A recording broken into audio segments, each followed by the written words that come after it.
Item number 1 माननीय वित्त मंत्री Shrimati Nirmala Sitharaman ji. Item number 1। Sir, with your permission, I rise to lay on the table a copy each of the following papers, Hindi and English versions, under Article 281 of the Constitution, Report for 2026 to 2031, Volume 1, Main Report of the 16th Finance Commission. 2. Report for 2026-2031, Volume 2, Annexures of the 16th Finance Commission. Number 3, explanatory memorandum as to the action taken on the recommendations contained in the above report. Item number 2 माननीय वित्त मंत्री निर्मला सीतारमण जी।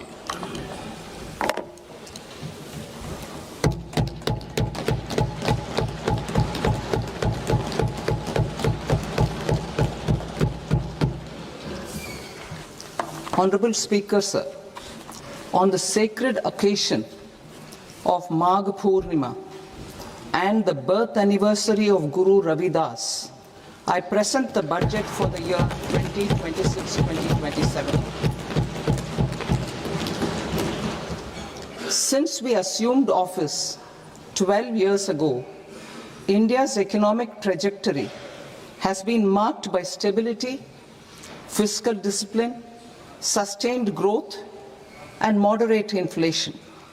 This is the result of conscious choices we have made, even in times heightened uncertainty and disruption. Our government, led by Honorable Prime Minister Modi, has decisively and consistently chosen action over ambivalence, reform over rhetoric, and people over populism.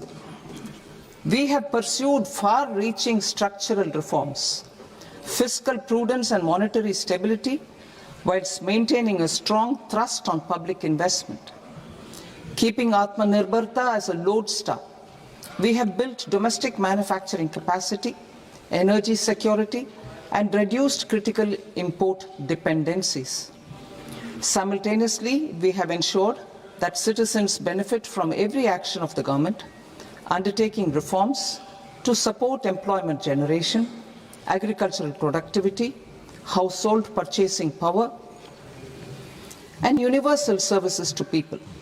These measures have delivered a high growth rate of around 7% and helped us make substantial strides in poverty reduction and improvement in the lives of our people.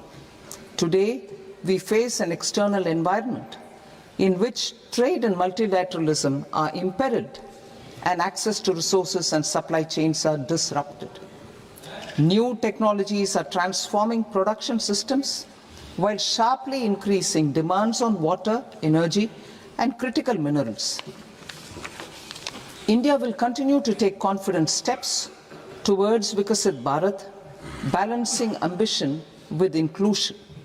As a growing economy with expanding trade and capital needs, India must also remain deeply integrated with global markets, exporting more and attracting stable long-term investment. As I begin Part A, I want to express my gratitude to the people for standing firmly with us as we forge our way together towards becoming one of the largest economies of the world.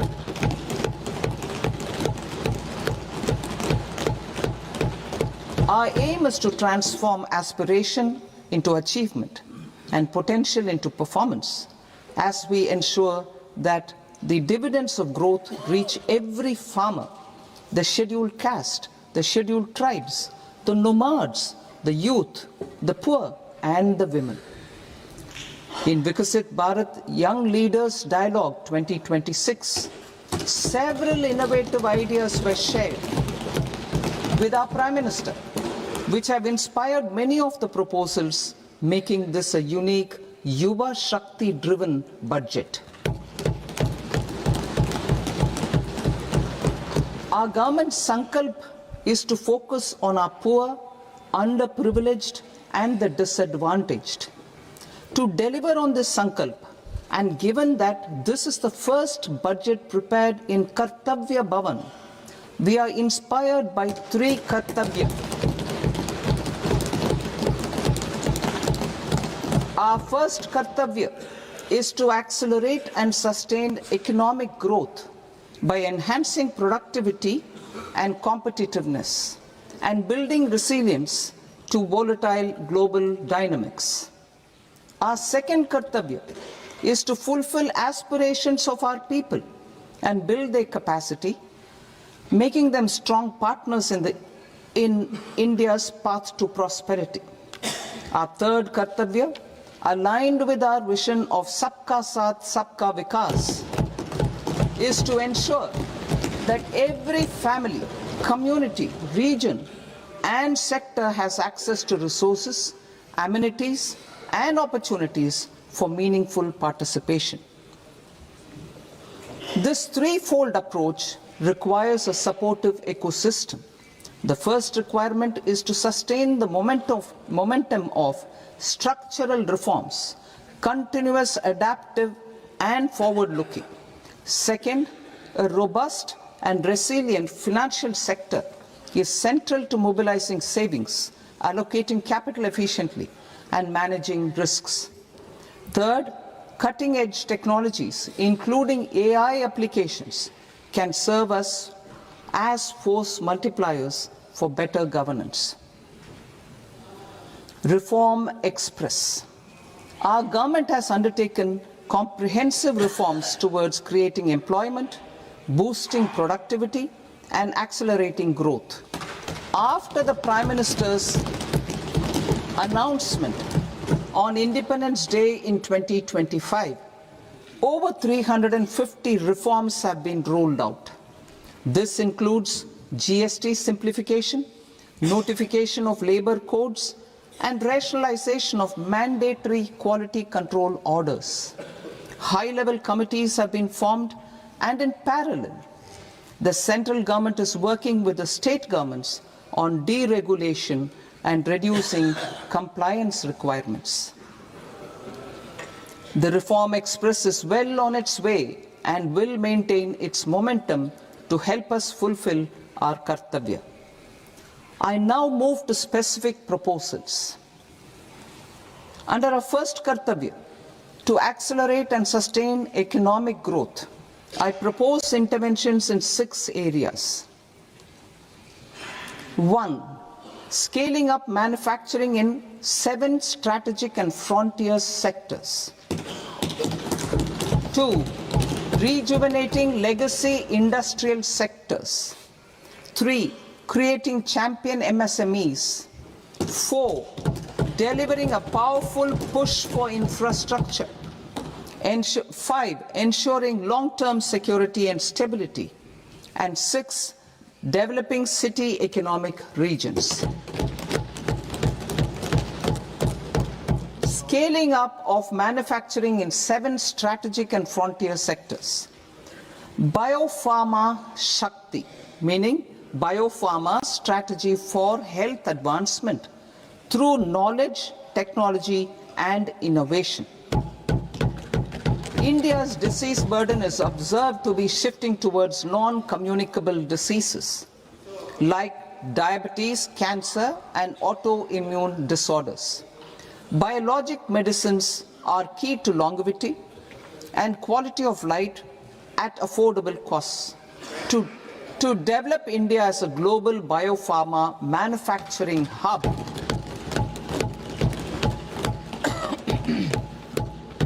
I propose the Biopharma Shakti with an outlay of 10,000 crores over the next 5 years.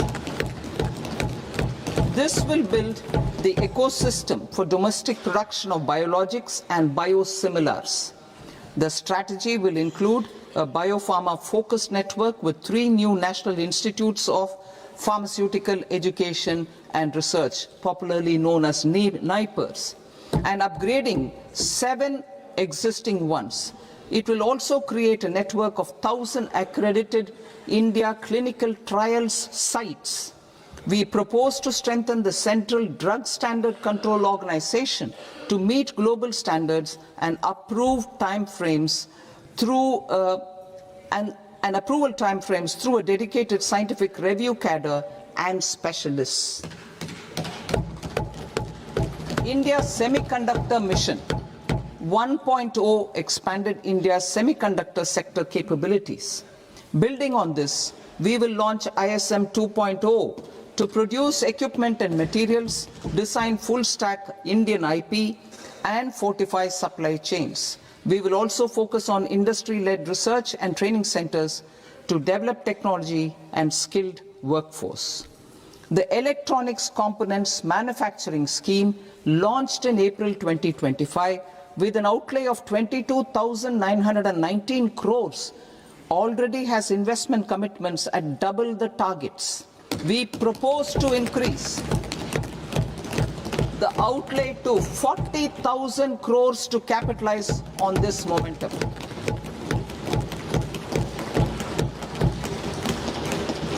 A scheme for rare earth permanent magnets was launched in 2025 November.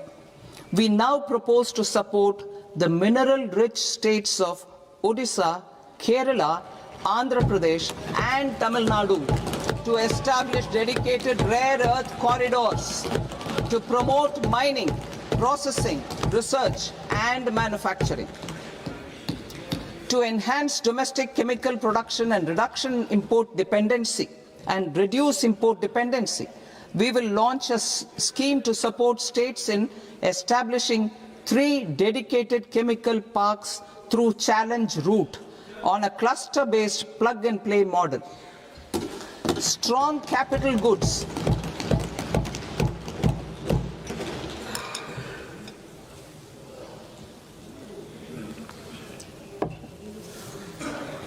Strong capital goods capability is a determinant of productivity and quality across different sectors. Towards building this capacity, I propose the following.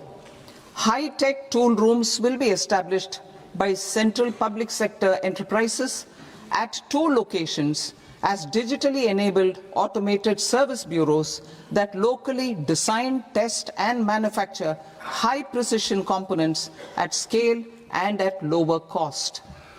2. A scheme for enhancement of construction and infrastructure equipments will be introduced to strengthen domestic manufacturing of high value and technologically advanced CIE. This can range from lifts in a multi-storied apartment or firefighting equipment in multiplexes, large or small, and to tunnel boring equipments for building metros and high-altitude roads. I also propose a scheme for container manufacturing to create a globally competitive container manufacturing ecosystem with a budgetary allocation of 10,000 crores over a 5-year period. For the labor-intensive textile sector, I propose an integrated program with 5 subparts. 1. The National Fiber Scheme for self-reliance in natural fibers, such as silk, wool and jute, man-made fibers, and new age fibers. Textile expansion and employment scheme to modernize traditional clusters with capital support for machinery, technology upgradation, and common testing and certification centers. 3. The National Handloom and Handicraft Program to integrate and strengthen existing schemes and ensure targeted support for weavers and artisans. Tex Eco initiative to promote globally competitive and sustainable textiles and apparels. Samarth 2.0 to modernize the upgrade the textile skilling ecosystem through collaboration with industry and academic institutions. Further, I propose to set up mega textile parks in challenge mode. They can also focus on bringing value addition to technical textiles. I propose to launch the Mahatma Gandhi Gram Swaraj initiative to strengthen khadi, handloom and handicrafts. This will help in global market linkage and branding. It will streamline and support training, skilling, quality of process and production. This will benefit our weavers, village industries, One District, One Product ODOP initiative and also our rural youth. India has the potential to emerge as a global hub for high quality, affordable sports goods. I propose a dedicated initiative for sports goods that will promote manufacturing, research and innovation in equipment design as well as material sciences. Rejuvenation of legacy industrial clusters. I propose to introduce a scheme to revive 200 legacy industrial clusters to improve their cost competitiveness and efficiency through infrastructure and technology upgradation. Creating champion SMEs and supporting micro enterprises. Recognizing MSMEs as a vital engine of growth, I propose a three-pronged approach to help them grow as champions. Equity support. I propose to introduce a dedicated 10,000 crores SME growth fund to create future champions, incentivizing enterprises based on select criteria. I also propose to top up the Self-Reliant India Fund set up in 2021 with 2,000 crores to continue support to micro enterprises and maintain their access to risk capital. Liquidity support. With TREDS, more than 7 lakh crore has been made available to MSMEs. To leverage its full potential, I propose 4 measures. 1. Mandate TREDS as the transaction settlement platform for all purchases from MSMEs by CPSEs, serving as a benchmark for other corporates. 2. Introduce a credit guarantee support mechanism through CGTMSE for invoice discounting on TREDS platform. 3. Link GEM with TREDS for sharing information with financiers about government purchases from MSMEs, encouraging cheaper and quicker financing. 4. Introduce TREDS receivables as asset-backed securities, helping develop a secondary market, enhancing liquidity and settlement of transactions. Professional support. Government will facilitate professional institutions such as the ICAI, ICSI, ICMAI to design short-term modular courses and practical tools to develop a cadre of corporate mitras, especially in Tier 2 and Tier 3 towns.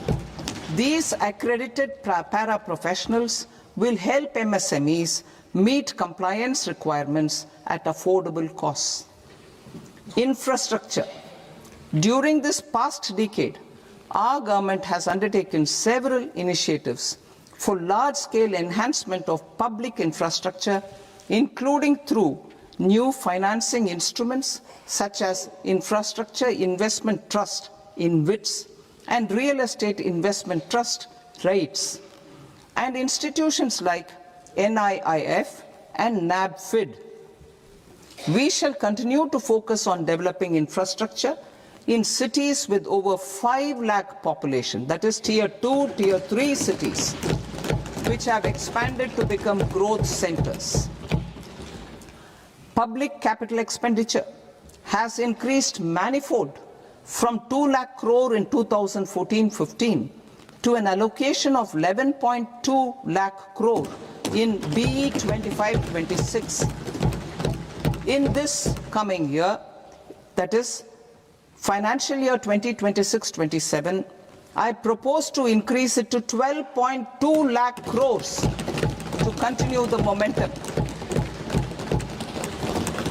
To strengthen the confidence of private developers regarding risks during infrastructure development and construction phase, I propose to set up an infrastructure risk guarantee fund to provide prudentially calibrated partial credit guarantee to lenders.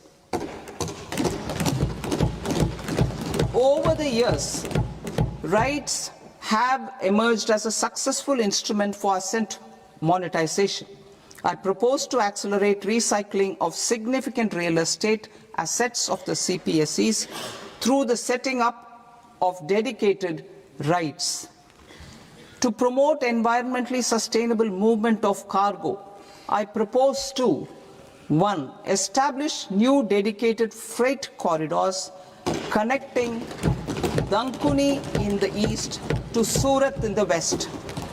Operationalize 20 new national waterways over the next 5 years. Starting with National Waterways 5 in Orissa to connect mineral-rich areas of Talcher and Angul and industrial centers like Kalinga Nagar to the ports of Paradeep and Dhamra.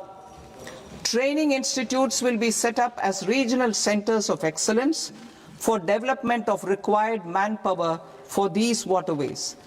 This will benefit youth in the entire stretch of the waterways to train and acquire skills. Further, a ship repair ecosystem catering to inland waterways will also be set up at Varanasi and Patna. And C, launch a coastal cargo promotion scheme for incentivizing a modal shift from rail to road to increase the share of inland waterways and coastal shipping from 6% to 12% by 2047.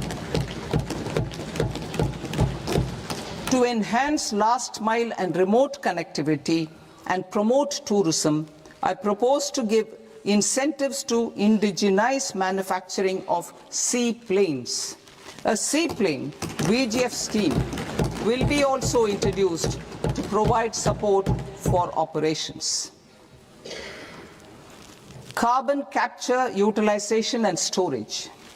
Aligning with the roadmap launched in December 2025, the carbon capture, utilization and storage technologies at scale will achieve higher readiness and in end-use application across 5 industrial sectors, including power, steel, cement, refineries, and chemicals. An outlay of 20,000 crore is proposed over the next 5 years for this purpose. City economic regions. Cities are India's engines of growth, innovation, and opportunities. We shall now focus on Tier 2, Tier 3 cities, and even temple towns, which need modern infrastructure and basic amenities. This budget aims to further amplify the potential of cities to deliver the economic power of agglomerations by mapping city economic regions based on their specific growth drivers. An allocation of 5,000 crore per CER over 5 years is proposed for implementing their plans through a challenge mode with a reform-cum-result-based financing mechanism. In order to promote environmentally sustainable passenger systems, we will develop 7 high-speed rail corridors between cities as growth connectors, namely Mumbai to Pune, Pune to Hyderabad, Hyderabad to Bengaluru, Hyderabad to Chennai, Chennai to Bengaluru, Delhi to Varanasi, Varanasi to Siliguri.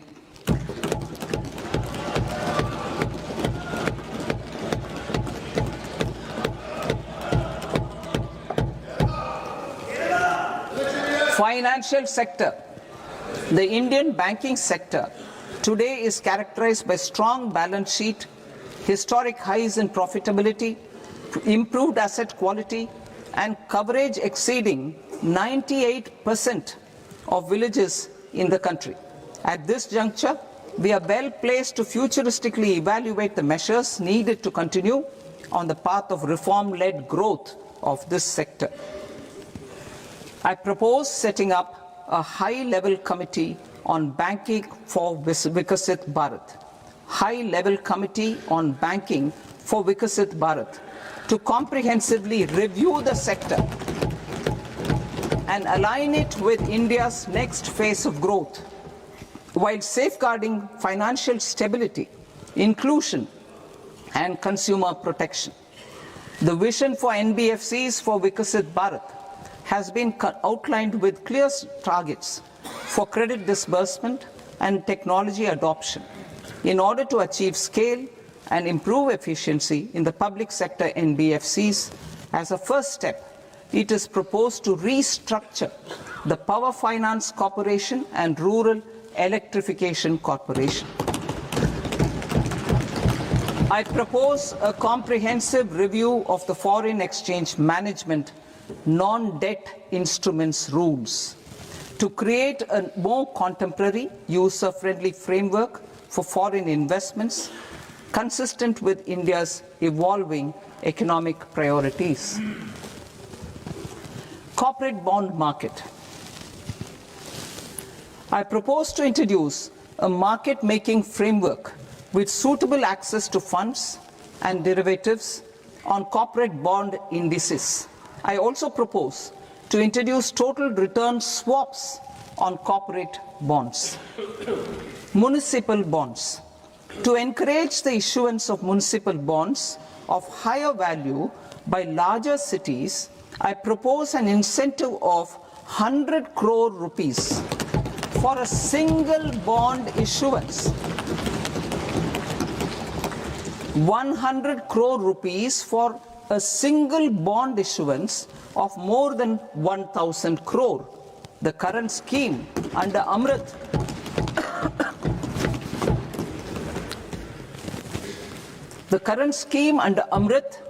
which incentivizes issuances up to 200 crores only, will also continue to support smaller and medium towns.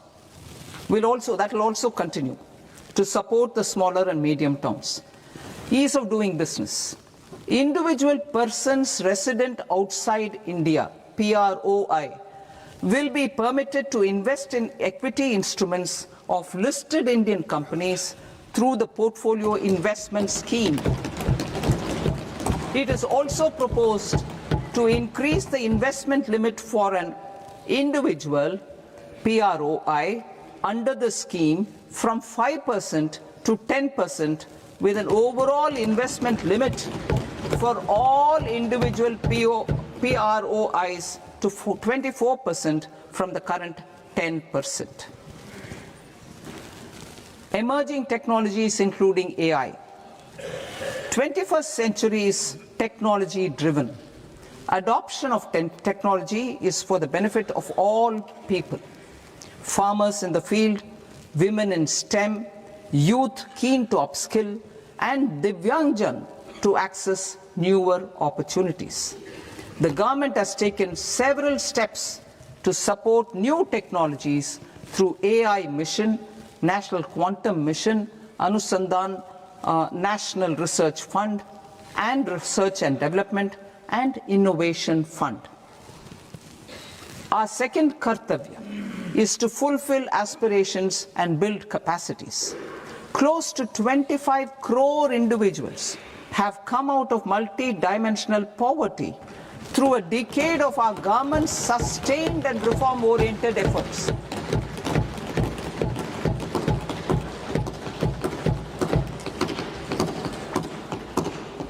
Our government has therefore decided to place a renewed emphasis on the service sector to provide a pathway to fulfilling aspirations of a youthful India with the following measures. I propose to set up a high-powered Education to Employment and Enterprises Standing Committee to recommend measures that focus on services sector as a core driver of Viksit Bharat. This will make us a global leader in services with a 10% global share by 2047. The committee will prioritize areas to optimize the potential for growth, employment, and exports. They will also assess the impact of emerging technologies, including AI, on jobs and skill requirements and propose measures thereof. To create a range of skilled career pathways, a new range of skilled career pathways for our youth, I propose interventions in the following sectors. Health. Existing institutions for allied health professionals will be upgraded and new AHP institutions established in private and government sectors. This will cover 10 selected disciplines, including optometry, radiology, anesthesia, OT technology, applied psychology and behavioral health, and add 1 lakh AHPs over the next 5 years. A strong care system covering geriatric and allied care services will be built. A variety of NSQF-aligned programs will be developed to train multi-skilled caregivers, combining core care and allied skills such as wellness, yoga, and operation of medical assistive devices. In the coming year, 1.5 lakh caregivers will be trained.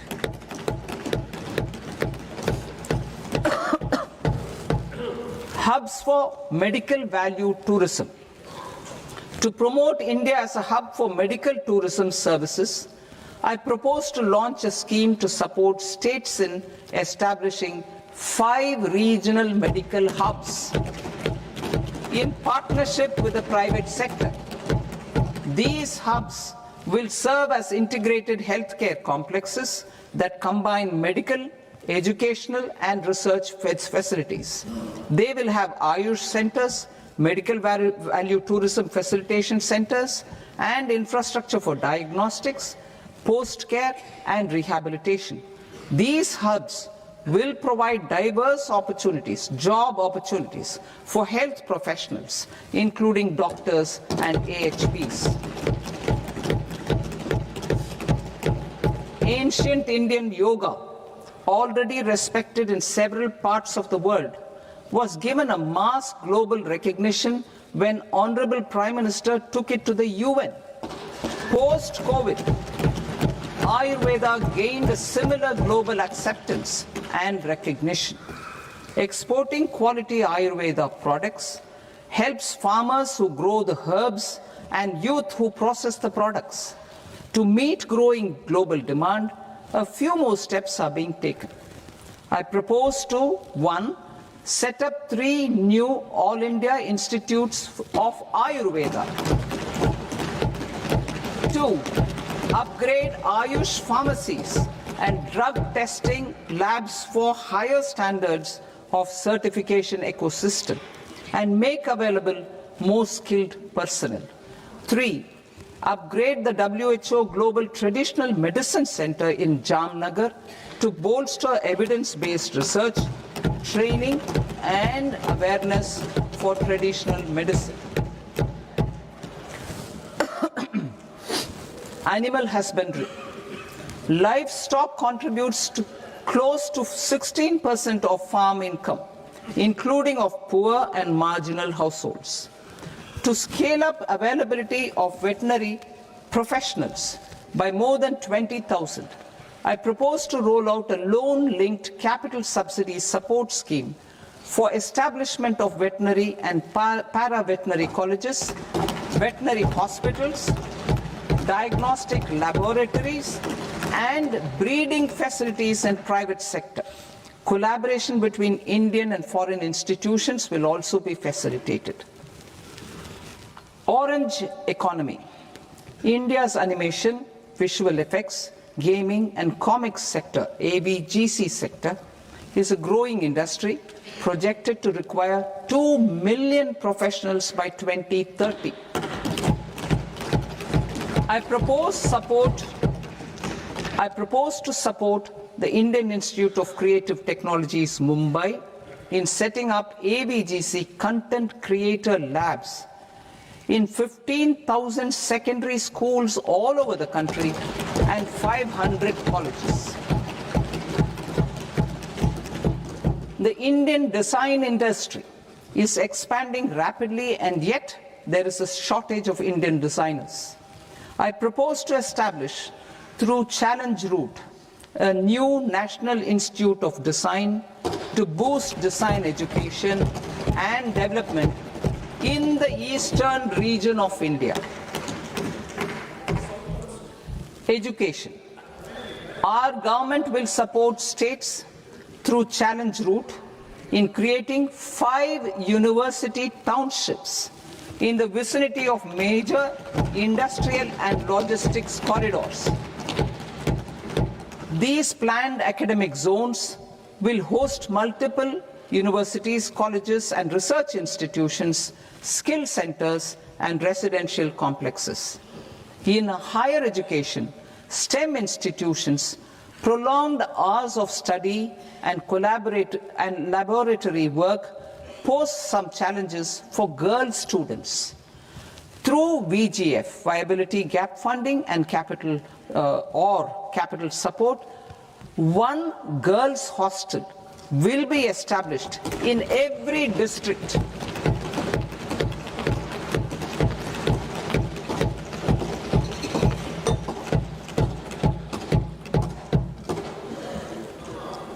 To promote astrophysics and astronomy via immersive experiences, 4 telescope infrastructure facilities will be set up or upgraded.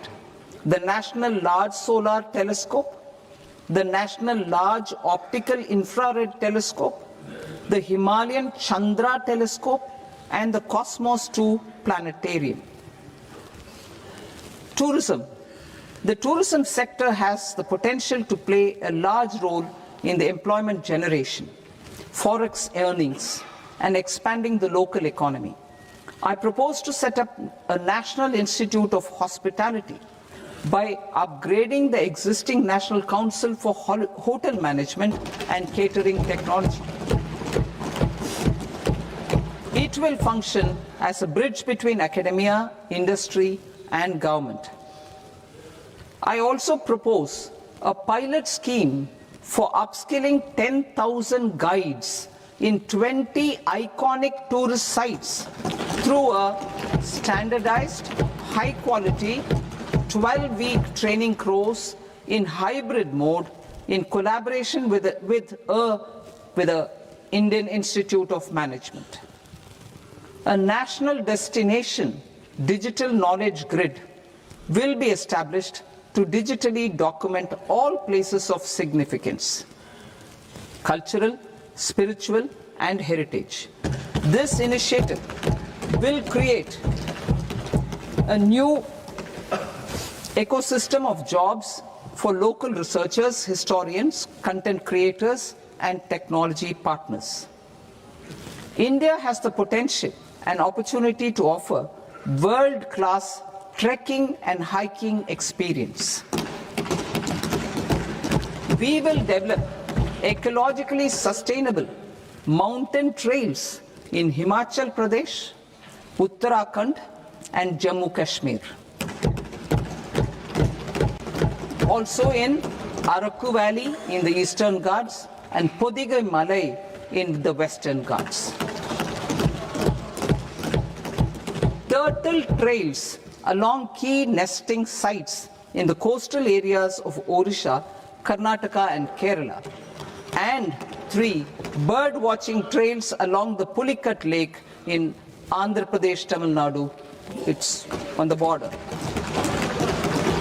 Under the visionary leadership of Honorable Prime Minister, we established the International Big Cat Alliance in 2024.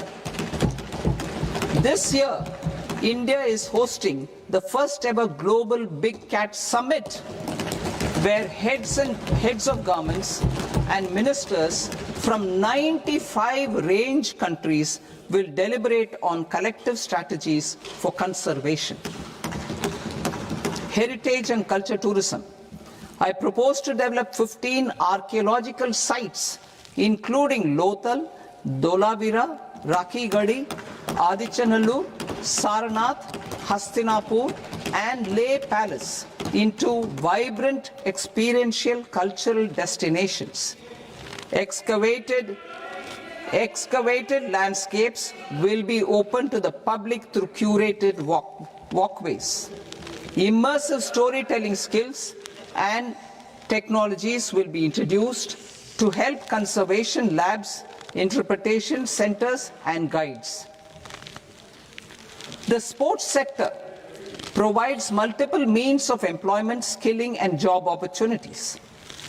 Taking forward the systematic nurturing of sports talent, which is set in motion through the Khelo India program earlier, I propose to launch a Khelo India mission to transform the sports sector over the next decade. The mission will facilitate an integrated talent development pathway supported by training centers, which are foundational, intermediate, and elite levels. B, systematic development of coaches and support staff. C, integration of sports science and technology. D, competitions and leagues to promote sports culture and provide platforms. And E, development of sports infrastructure for training and competition. Our third Kartavya aligns with our vision of Sabka Saath, Sabka Vikas towards Vikasit Bharat.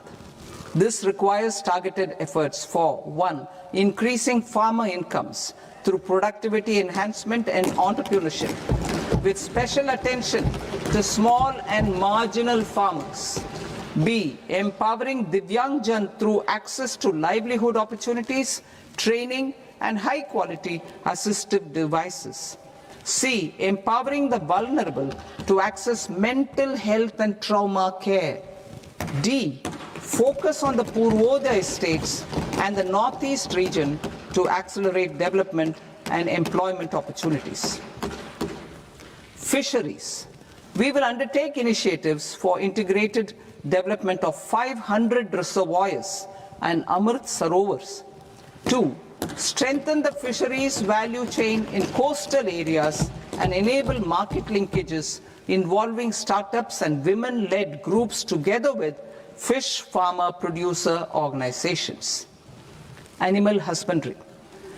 To provide quality employment opportunities in rural and peri-urban areas, we will support the animal husbandry sector in entrepreneurship development through A, credit-linked subsidy program, B, scaling up and modernization of livestock enterprises, C, enhanced creation of livestock, dairy, and poultry enhanced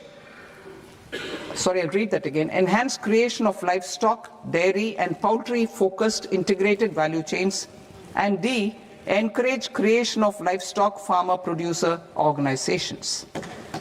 High-value agriculture. To diversify farm outputs, increase productivity, enhance farmers' incomes, and create new employment opportunities, we will support high-value crops such as coconut, sandalwood, cocoa, cashew in the coastal areas, agar trees in northeast, and nuts such as almonds, walnuts, and pine nuts in our hilly regions. These, all of them, will be supported. India is the world's largest producer of coconuts. About 30 million people including nearly 10 million farmers, depend on coconuts for their livelihood. To further enhance competitiveness in coconut production, I propose a coconut promotion scheme to increase production and enhance productivity through various interventions, including replacing and non-productive trees with new saplings or plants or varieties in major coconut growing states. A dedicated program is proposed for Indian cashew and cocoa to make India self-reliant in raw cashew and coconut production and processing, enhance export competitiveness, and transform Indian cashew and Indian cocoa into premium global brands by 2030. Sandalwood. Sandalwood is closely linked to India's social and cultural heritage. Our government will partner with state governments to promote focused cultivation and post-harvest processing to restore the glory of the Indian sandalwood ecosystem, to rejuvenate old, low-yielding orchards and expand high-density cultivation of walnuts, almonds, and pine nuts. We will support a dedicated program to enhance farmer incomes and in bringing value addition by engaging youth. Bharat Vistar, that is virtually integrated system to access agricultural resources. I propose to launch Bharat Vistar, a multilingual AI tool that shall integrate the AgriStack portals and the ICAR package on agricultural practices with AI systems. This will enhance farm productivity, enable better decisions for farmers, and reduce risk by providing customized advisory support. She-Marts for rural women-led enterprises.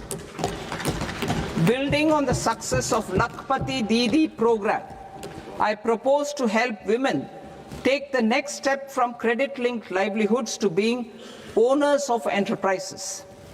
Self-help entrepreneur, She-Marts will be set up as community-owned retail outlets within the cluster-level federations through enhanced and innovative financing instruments. Empowering Divyangjan. Divyangjan Kaushal Yojana. Information technology, AVGC sectors, hospitality and food and beverages sectors often offer task-oriented and process-driven roles which are suitable for Divyangjan. We will ensure dignified livelihood opportunities through industry-relevant and customized training specific to each Divyangjan group. Divyang Sahara Yojana. Timely access to high-quality assistive devices for all eligible Divyangjan is a fundamental need. I propose to 1. Support the Artificial Limbs Manufacturing Corporation of India, Alimco, to set up and to scale up production of assistive devices, invest in R&D and AI integration, strengthen PM Divyasha Kendras, and support setting up of assistive technology marts as modern retail style centers where Divyangjan and senior citizens can see, try and purchase assistive products. Reaffirming our commitment to mental health and trauma care. There are no national institutes for mental health care in North India. We will therefore set up a NIMHANS 2 and also upgrade national mental health institutes in Ranchi and in Tezpur as regional apex institutions. Emergencies expose families, particularly the poor and vulnerable, to unexpected expenditure. We will strengthen and increase these capacities by 50% in district hospitals by establishing emergency and trauma care centers. Focus on Purvodaya states and northeastern regions. Purvodaya, I propose the development of an integrated East Coast industrial corridor with a well-connected node at Durgapur, creation of 5 tourism destinations in 5 Purvodaya states, and the provision of 4,000 e-buses. Buddhist sites in northeastern region. The northeastern region is a civilizational confluence of Theravada and Mahayana or Vajrayana traditions. I propose to launch a scheme for development of Buddhist circuits in Arunachal Pradesh, Sikkim, Assam, Manipur, Mizoram, and Tripura. The scheme will cover preservation of temples and monasteries, pilgrimage interpretation centers, connectivity, and pilgrim amenities. 16th Finance Commission. On 17th November 2025, the 16th Finance Commission submitted its report to the President. As mandated under Article 281 of the Constitution, the government is to lay the report along with the explanatory memorandum on the action taken report on the recommendations of the Commission in Parliament, which, Sir, Honourable Speaker, you've allowed me to do at the commencement of this session. The government has accepted the recommendation of the Commission to retain the vertical share of devolution at 41%. As recommended by the Commission, I have provided 1.4 lakh crores of rupees to the states for the year 2026-2027 as Finance Commission grants. These include rural and urban local body and disaster management grants. Fiscal consolidation. Government has been delivering on our fiscal commitments consistently without compromising on social needs.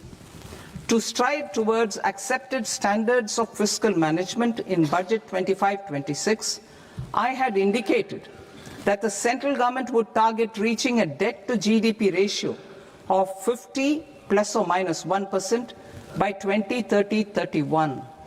In line with this, the debt to GDP ratio is estimated to be 55.6% of GDP in BE 26-27.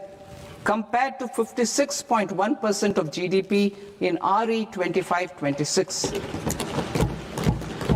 A declining debt to GDP ratio will gradually free up resources for priority sector lending and expenditure by reducing the outgo on interest payments.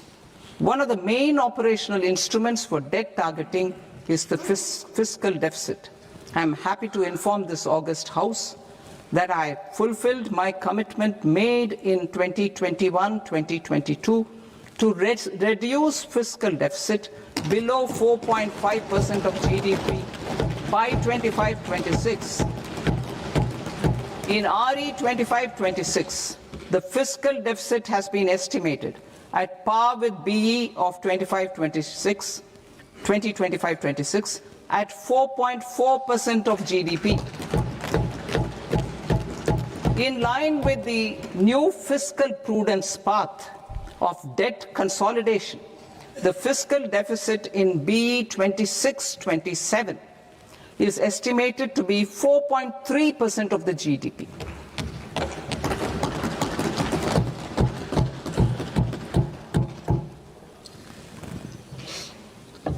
The revised estimates of the non-debt receipts are 34 lakh crore rupees, of which the centre's net tax receipts are 26.7 lakh crore. The revised estimate of the total expenditure is 49.6 lakh crore rupees, of which the capital expenditure is about 11 lakh crores. Budget estimates 2026 to 2027. Coming to 26-27, the non-debt receipts and the total expenditure are estimated as 36.5 lakh crore and 53.5 lakh crore respectively. The centre's net tax receipts are estimated at 28.7 lakh crore rupees. To finance the fiscal deficit, the net market borrowings from dated securities are estimated at 11.7 lakh crore rupees. The balance financing is expected to come from small savings and other sources. The gross market borrowings are estimated at 17.2 lakh crore rupees. I'll now move to Part B. Part B, direct taxes.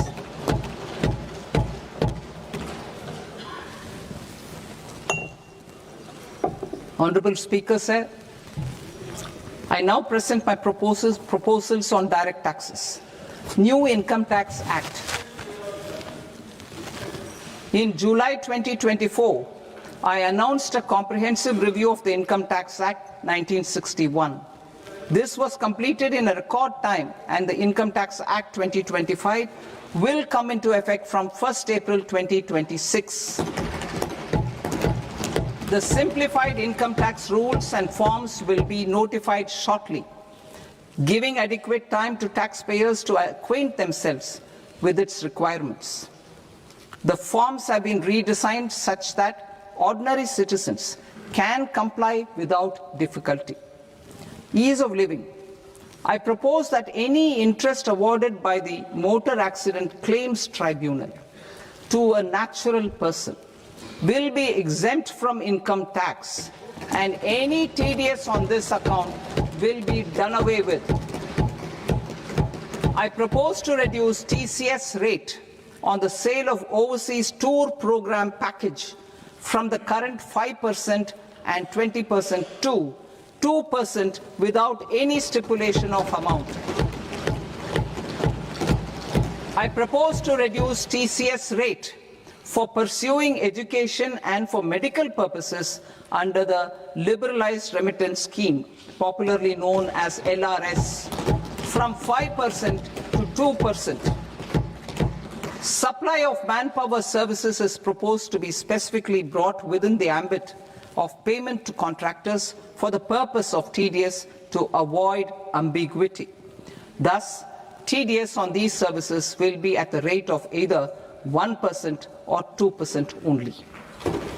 I propose a scheme for small taxpayers wherein a rule-based automated process will enable obtaining a lower or nil deduction certificate instead of filing an application with the assessing officer.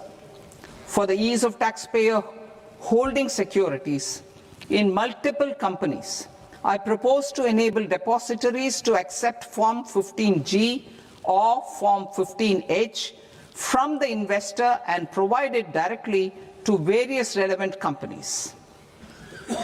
I propose to extend time available for revising returns from 31st December to up to 31st March with the payment of a nominal fee. I also propose to stagger the timeline for filing of tax returns. Individuals with ITR 1 and ITR 2 returns will continue to file till 31st July, and non-audit business cases or trusts are proposed to be allowed time till 31st August. TDS on sale of immovable property by a non-resident is proposed to be deducted and deposited through resident buyers and his or her PAN-based challan instead of requiring a TAN, which is a temporary accounting number. To address practical issues of small taxpayers like students, young professionals, tech employees, relocated NRIs, and such others, I propose to introduce a one-time 6-month foreign asset disclosure scheme for these taxpayers to disclose income or assets below a certain size. This scheme would be applicable for two categories of taxpayers, namely A, who did not disclose their overseas income or assets, and B, who disclosed their overseas income and or paid due tax but could not declare the asset acquired.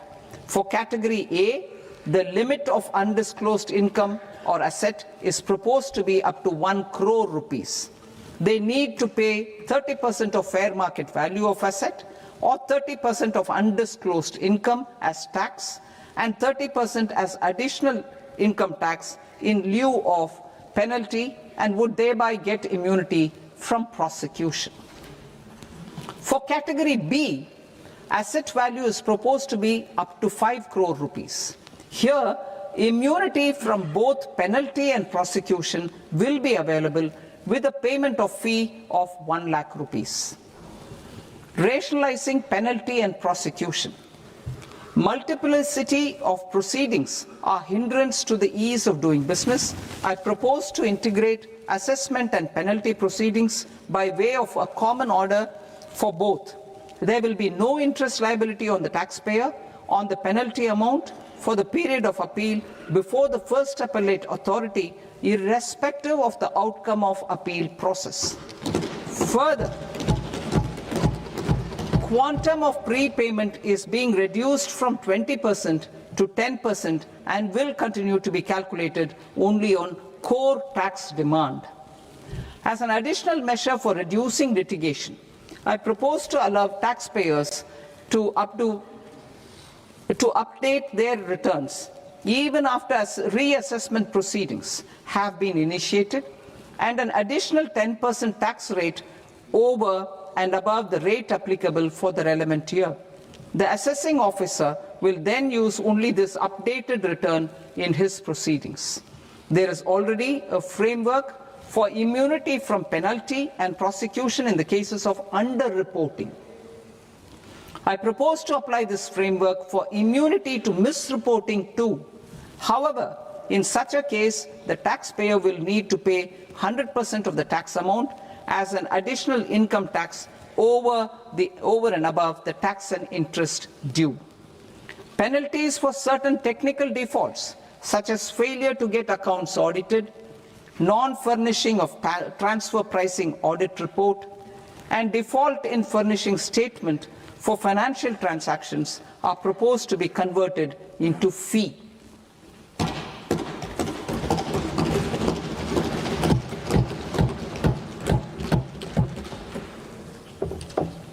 I propose to rationalize prosecution framework under Income Tax Act while maintaining a careful balance for deterrence in some serious offence.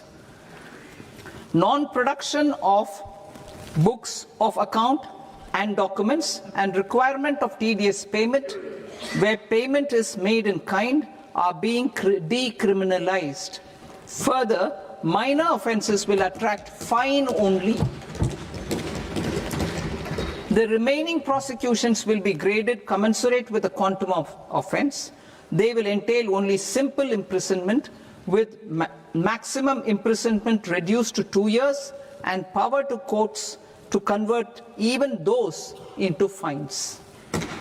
There is no penalty. There is no penalty presently for non-disclosure of non-immovable foreign assets with aggregate value less than 20 lakh rupees.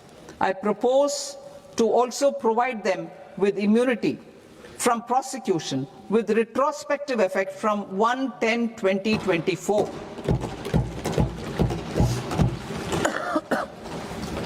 Cooperatives. Deduction is already allowed to a primary cooperative society engaged in supplying milk, oilseeds, fruits or vegetables raised or grown by its members. I propose to extend this deduction to also include supply of cattle feed and cotton seed produced by its members. I propose to allow inter-cooperative society dividend income as deduction under the new tax regime to the extent it is further distributed to its members. I further propose to allow exemption for a period of 3 years to dividend income received by a notified national cooperative federation on their investments made in companies up to 31/1/2026. This exemption would be allowed only for dividends further distributed to its member cooperatives. Supporting IT sector as India's growth engine. India is a global leader in software development services, IT-enabled services, knowledge process outsourcing services, and contract R&D services relating to software development. These businesses and their segments are quite interconnected with each other. All these services are proposed to be clubbed under a single category of information technology services with a common safe harbor margin of 15.5% applicable to all. The threshold for availing safe harbor for IT services is being enhanced substantially from 300 crore rupees to 2,000 crore rupees. Safe harbor for IT services shall be approved by an automated rule-driven process without any need for tax officer to examine and accept the application. Once applied by an IT services company, the same safe harbor can be continued for a period of 5 years at a stretch at its choice. For IT services companies who want to conclude advanced pricing agreement, APA, I propose to fast-track unilateral APA process for IT services and endeavor to conclude it within a period of 2 years. The period of 2 years can be extended by a further period of 6 months on taxpayers' request. I propose to extend the facility of modified returns available to the entity entering APA to its associated entities also. Attracting global business and investment. Recognizing the need to enable critical infrastructure and boost investment in data centers, I propose to provide tax holiday till 2047 to any foreign company that provides cloud services to customers globally by using data center services from India. It will, however, need to provide services to Indian customers through an Indian reseller entity. I also propose to provide a safe harbor of 15% on cost in case the company providing data center services from India is a related entity.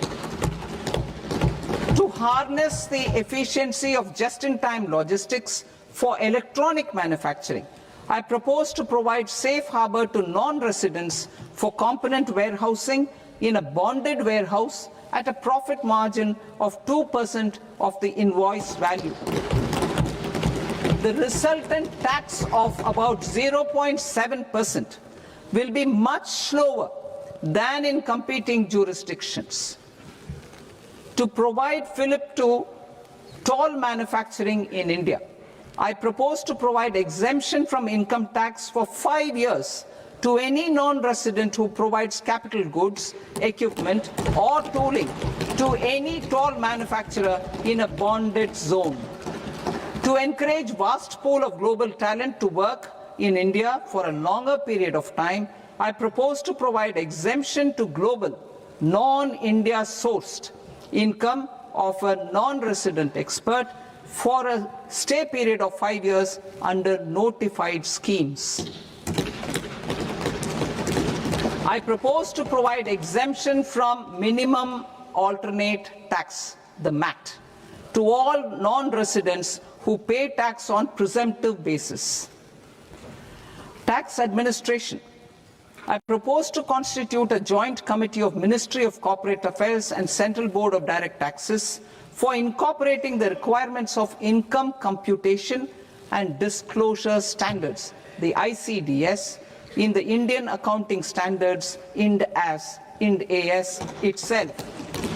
Separate accounting requirement based on ICDS will be done away with from the tax year 27-28.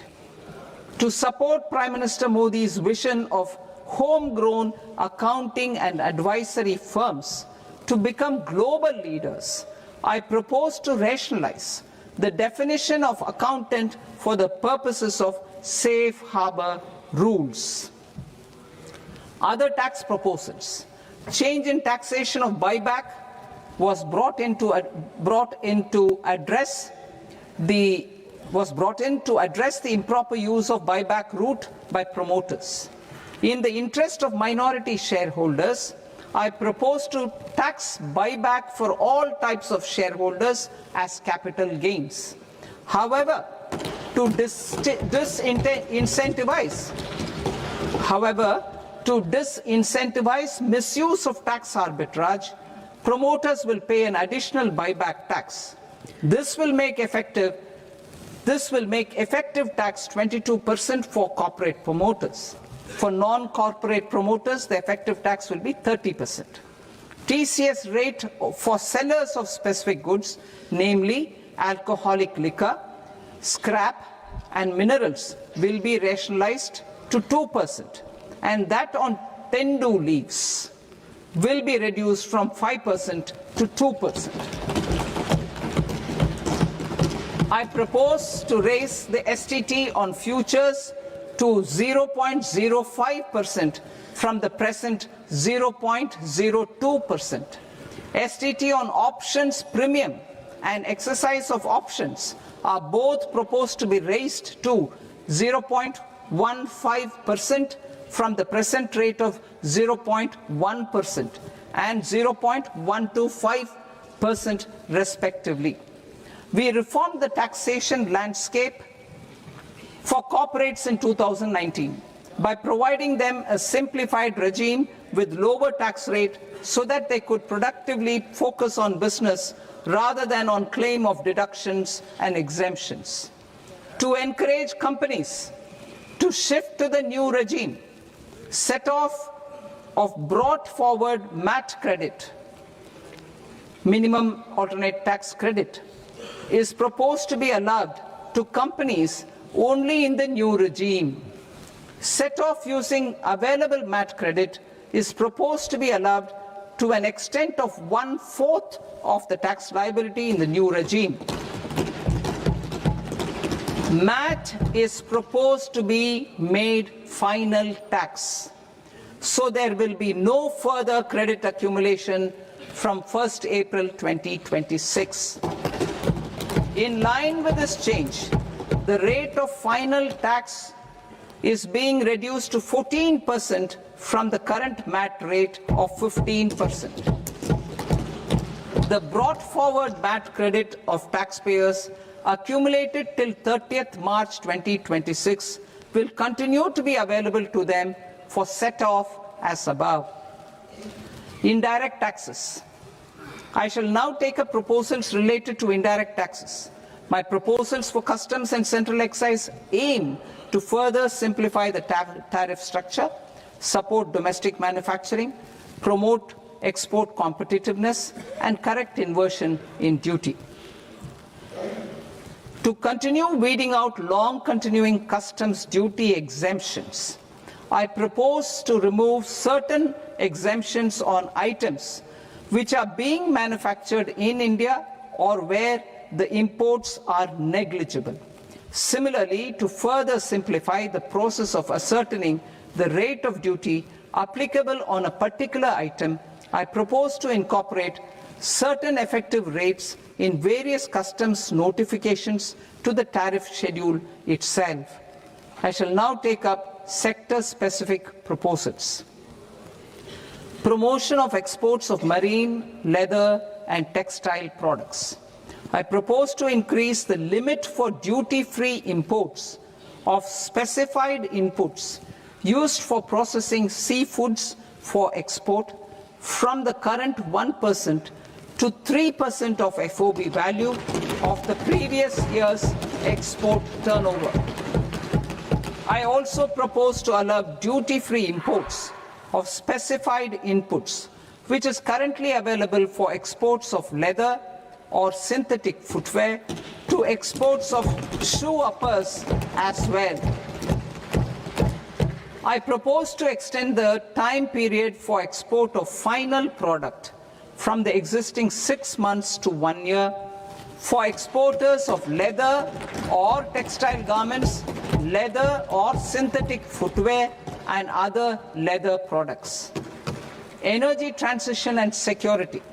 I propose to extend the basic customs duty exemption given to capital goods used for manufacturing lithium-ion cells for batteries to those used for manufacturing lithium-ion cells for battery energy storage systems also. I propose to exempt basic customs duty on import of sodium antimonate for use in manufacture of solar glass. Nuclear power. I propose to extend the existing basic customs duty exemption on imports of goods required for nuclear power projects till the year 2035 and expand it for all nuclear plants irrespective of their capacity. Critical minerals. It is proposed to provide basic customs duty exemption to the import of capital goods required for the processing of critical minerals in India. Biogas blended CNG. I propose to exclude the entire value of biogas while calculating the central excise duty payable on biogas blended CNG. Civil and defense aviation. I propose to exempt basic customs duty on components and parts required for the manufacture of civilian training and other aircrafts. It is proposed to exempt basic customs duty on raw materials imported for the manufacture of parts of aircraft to be used in maintenance, repair, or overall requirements by units in the defense sector. Electronics. To deepen value addition in the consumer electronics sector, I propose to exempt basic customs duty on specified parts used in the manufacture of microwave ovens. Special economic zone. To address the concerns arising about utilization of capacity by manufacturing units in the special economic zones due to global trade disruptions, I propose as a special one-time measure to facilitate sales by eligible manufacturing units in SEZs to the domestic tariff area at concessional rates of duty. The quantity of such sales will be limited to a prescribed proportion of their exports. Necessary regulatory changes will be undertaken to operationalize the measures while ensuring level playing field for the units working in the DTA. Ease of living. To rationalize the customs duty structure for goods imported for personal use, I propose to reduce the tariff rate on all dutiable goods imported for personal use from 20% to 10%. To provide relief to patients, particularly those suffering from cancer, I propose to exempt basic customs duty on 17 drugs or medicines. I propose also to add 7 more rare diseases for the purposes of exempting import duties on personal imports of drugs, medicines, and food for special medical purposes used in their treatment. Customs process.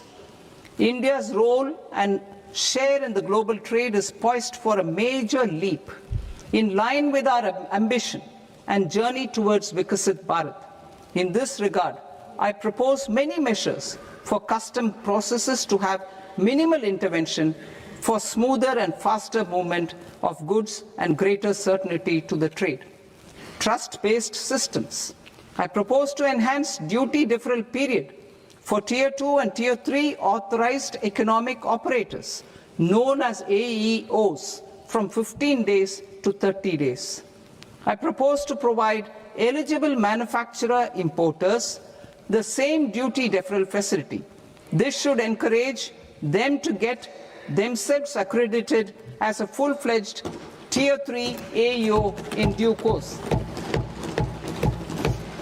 To provide greater certainty and for better business planning, I propose to extend validity period of advance ruling binding on customs from the present 3 years to 5 years. In the spirit of the whole of government approach,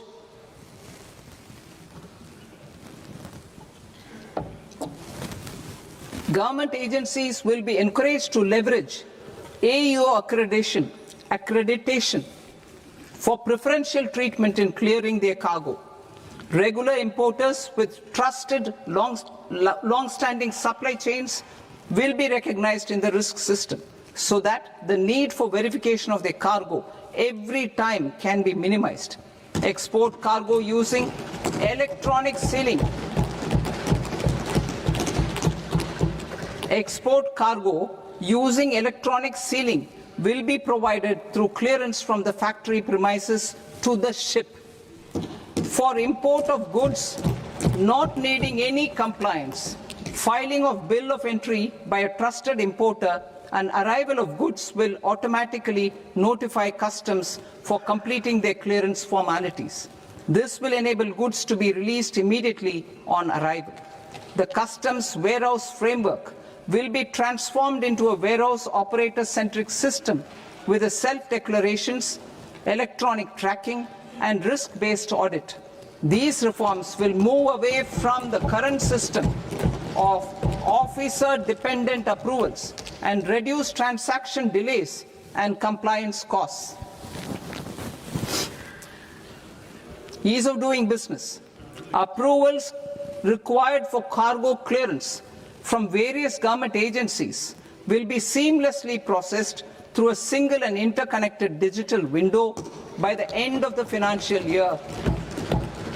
Processes involved in clearance of food, drugs, plant, and animal and wildlife products, accounting for about 70% of interdicted cargo, will be operationalized on this system by April 2026 itself. For goods not having any compliance requirement, clearance will be done by customs immediately after online registration is completed by the importer, subject to the payment of duty. Customs integrated system will be rolled out in 2 years as a single integrated and scalable platform for all customs processes. Utilization of non-intrusive scanning with advanced imaging and AI technology for risk assessment will be expanded in a phased manner with the objective to scan every container across all the major ports. New export opportunities to support Indian fishermen to fully harness the economic value of marine resources beyond our territorial waters. The following measures will be taken. A. Fish catch by an Indian fishing vessel in exclusive economic zone or on the high seas will be made free of duty. Landing of such fish on foreign port will be treated as export of goods. Safeguards will be put in place to prevent misuse during fish catch, transit, or transshipment. To support aspirations of India's small businesses, artisans, and startups to access global markets through e-commerce, I am pleased to announce complete removal of the current value cap of 10 lakh rupees per consignment on courier exports. In addition, handling of rejected and returned consignments will be improved with effective use of technology for identifying such consignments. I propose to revise provisions governing baggage clearance during international travel to address genuine concerns of passengers. The revised rules will enhance duty-free allowances in line with the present-day travel realities and provide clarity in temporary carriage of goods brought in or taken out. There are honest taxpayers who are willing to settle disputes by paying all their dues, but they get deterred due to negative connotation associated with penalty. I they will now be able to close cases by paying an additional amount in lieu of penalty. Honorable Speaker, sir, with this, I commend the budget to this august House. Jai Hind.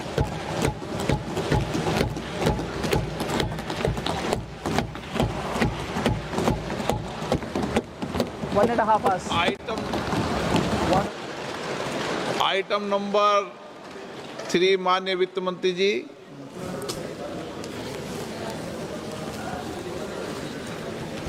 Item number 2, sir. 3 Sir, with your permission, I rise to lay on the table of the following statements under Section 3, 1 of the Fiscal Responsibility and Budget Management Act of 2003, medium-term fiscal policy cum fiscal policy strategy statement, and macroeconomic framework statement. Item number 4 माननीय वित्त मंत्री जी। Sir, with your permission, I move for leave to introduce the Finance Bill 2026. प्रश्न ये कि विधेयक को पुनर्स्थापित करने की अनुमति प्रदान की जाए। जो सदस्य इस पक्ष में हाँ गए, जो सदस्य विरोध में ना गए, मेरे विचार में निर्णय हाँ वालों के पक्ष में, हाँ वालों के पक्ष में अनुमति प्रदान की जाती है। माननीय मंत्री जी, अब विधेयक पुनर्स्थापित करें। Sir, I introduce the bill. माननीय सदस्यगण, आपको सूचित किया जाता है कि माननीय वित्त मंत्री जी के बजट भाषण की कॉपी पब्लिकेशन काउंटर पर ली जाती है। बजट भाषण और बजट से संबंधित दस्तावेज आपके मोबाइल फोन और मेंबर पोर्टल्स पर ही उपलब्ध है।